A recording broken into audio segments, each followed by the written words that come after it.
Buenas tardes, me llamo Susana Guerrero Salazar y soy la directora del proyecto I+D, el discurso metalingüístico sobre mujer y lenguaje en la prensa española, análisis del debate lingüístico y su repercusión social. Bien, el equipo que pertenece a este proyecto, aparte de mí, es Raúl Cremades García de la Universidad de Málaga, Carmen Marimón Llorca de la Universidad de Alicante, Ana Pano Alamán de la Universidad de Bolonia. Contamos también con un equipo colaborador de primer nivel, Uta Elfrich de la Universidad de Göttingen, Dolores Azorín de la Universidad de Alicante, María Antonia Martínez Linares de la Universidad de Alicante, Isabel Santamaría Pérez de la Universidad de Alicante, José Joaquín Martínez Ejido de la Universidad de Alicante y Carmen Sánchez Manzanares de la Universidad de Murcia. El carácter multidisciplinar y transversal de este proyecto se ve perfectamente en el hecho de que abarca las humanidades, porque trata el análisis lingüístico, trata las ciencias sociales por el análisis de los medios de comunicación, también las TIC y las bases de datos, porque trabaja la innovación educativa, temas de igualdad, y por todo esto pensamos que va a tener una gran repercusión en foros muy diversos y multidisciplinares. El objetivo general es establecer un corpus etiquetado de textos de prensa española que versen sobre el tema de mujer y lenguaje desde los años 60 hasta la actualidad. Por otra parte, queremos analizar y caracterizar estos textos seleccionados poniéndolos en relación con sus contextos sociales e ideológicos para mostrar las principales tendencias de cambio desde finales de los años 60 hasta la actualidad. ¿Los objetivos específicos? Pues facilitar este etiquetado de los textos para que puedan ser divulgados y explotados con fines investigadores, didácticos, divulgativos, etc. Determinar el peso que tiene el tema de la feminización del lenguaje dentro de los temas lingüísticos que se debaten en la prensa española y establecer qué temas sobre mujer y lenguaje focaliza la prensa y son objeto de noticia dependiendo del momento histórico. También es interesante analizar quiénes son las fuentes que opinan y dan información al respecto, si son lingüistas, periodistas, docentes, feministas, qué actitudes lingüísticas aparecen y qué argumentos a favor y en contra de la feminización del lenguaje se esgrimen. Por otra parte, analizar las demandas al diccionario académico que se hacen desde los medios de comunicación y su repercusión en los cambios llevados a cabo en el diccionario académico. Catalogar las creaciones léxicas que aporten todos estos textos, elaborar actividades didácticas sobre mujer y lenguaje y promover la innovación educativa y, muy importante, dar visibilidad a las columnistas sobre la lengua. Para extraer todo este corpus contamos con dos bases de datos de dos proyectos de los que soy miembro. Uno, el proyecto Lengua y Prensa, concretamente la Hemeroteca Virtual de la Lengua de España, EVILE, que recoge más de 23.000 noticias extraídas de distintos medios de comunicación, regionales, nacionales e internacionales, relacionados con la lengua. Luego tenemos también la base de datos del proyecto Metapress, que reúne columnas sobre la lengua que se han publicado desde los años 40 hasta la actualidad en la prensa española. Tenemos 5.691 textos firmados por 28 columnistas. Hay solamente 4 mujeres. Mari Carmen Méndez Santos, que publicó de 2007 a 2011. Elena Álvarez Mellado, que publica todavía actualmente. Lovina Ciento de 2017 en el diario.es. Estrella Montolío, que publica en distintos diarios, el diario.el, el periódico.el, país.com. Y Lola Pons, que publica en El País y que recientemente ha publicado una recopilación de sus columnas, concretamente este año 2020. Voy a seleccionar los primeros resultados de este proyecto, que son trabajos que yo he realizado. En primer lugar, el artículo acerca de mujer y lenguaje en las columnas sobre la lengua de Ramón Carnicer.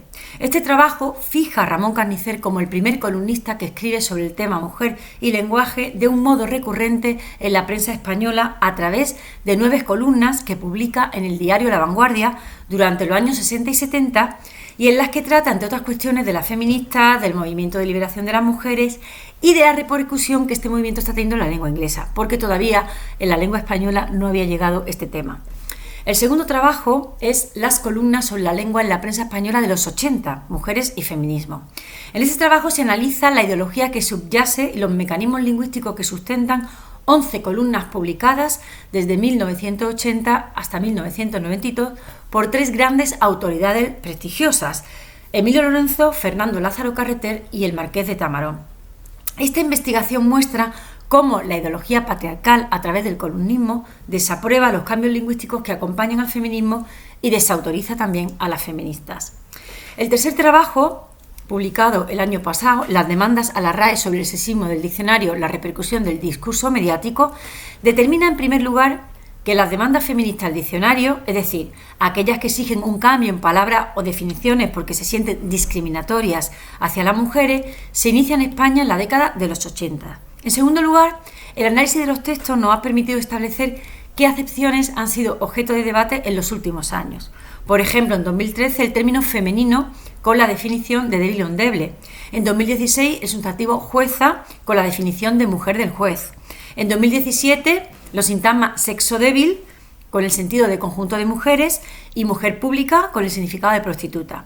Y en 2018 el vocablo fácil, dicho especialmente de una mujer que se presta sin problemas a mantener relaciones sexuales, y el sustantivo fregona con el significado de criada que sirve en la cocina y friega y mujer tosca e inculta. Un hecho relevante es como algunas de estas reivindicaciones feministas que nacen y se difunden por las redes acaban convirtiéndose en noticia periodística, la cual da cabida a otras instancias discursivas, permitiendo la intervención de nuevos agentes, personas desconocidas que adquieren cierta autoridad, mermando, al menos para un sector de la población, la autoridad de la Real Academia Española.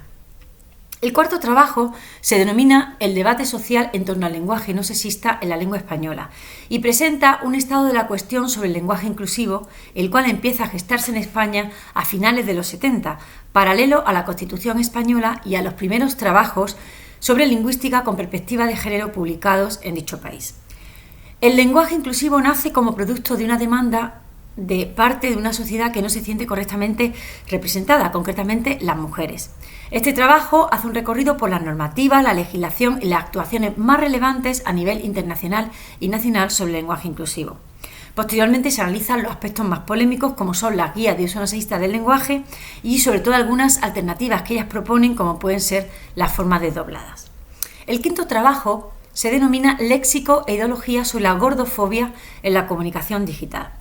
Analiza el léxico de una muestra de 100 textos de los discursos que versan sobre la gordura en las redes sociales, 50 obtenidos de páginas web de activismo feminista hispanohablante y 50 artículos digitales sobre gordura procedentes de páginas web, revistas de moda, artículos de prensa digital, etc. El marco temporal abarca de 2012 a 2019 y la investigación registra qué términos y expresiones en torno a la gordura se emplean en estos textos, cuáles se emplean para las mujeres, cuáles para los hombres, cuáles para ambos sexos y qué relación hay entre los términos empleados y la ideología que subyace en el discurso.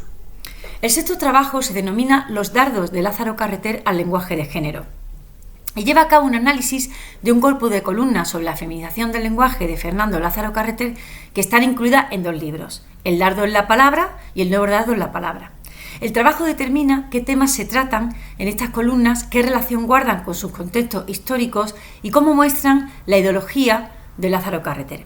El estudio concluye que en el nuevo dardo se introducen 2 temas que no aparecían en el primer dardo y que son, por un lado, los procedimientos igualitarios, concretamente las formas desdobladas usadas por la clase política, y por otro, el uso de la palabra género procedente del anglicismo gender.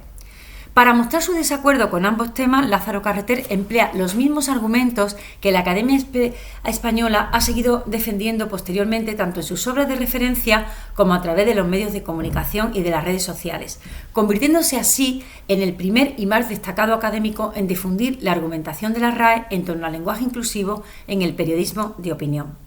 Por último, el trabajo El lenguaje inclusivo en la innovación docente, del debate mediático al debate en el aula, presenta el resultado de una práctica docente llevada a cabo en la asignatura de lengua española de primer curso del grado de periodismo de la Universidad de Málaga. Esta práctica docente ha usado la plataforma Evile para trabajar el lenguaje inclusivo en clase. El éxito de la práctica nos ha llevado al equipo de este proyecto a plantearnos un proyecto más extenso y ambicioso que hemos denominado Estudio de actitudes del alumnado universitario ante el debate sobre el uso del lenguaje inclusivo reflejado en los medios de comunicación. Para llevarlo a cabo, Cremades y Guerrero han diseñado unas encuestas, preparado unos foros de debate y organizado una serie de actividades que se han puesto en práctica en el presente curso académico en periodismo de la Universidad de Málaga. Este mismo proyecto lo llevarán a cabo los miembros Cremades y Pano en la Universidad de Bolonia, con la idea de realizar un trabajo comparativo entre el alumnado italiano y el español. Y el objetivo es hacer extensivo este trabajo a otras universidades. Visto todo esto, creemos que este proyecto contribuye a hacer de la sociedad española una sociedad inclusiva, aportando un análisis científico, reflexivo y crítico del discurso metalingüístico que se difunde a través de la prensa española y que afecta a la igualdad entre mujeres y hombres.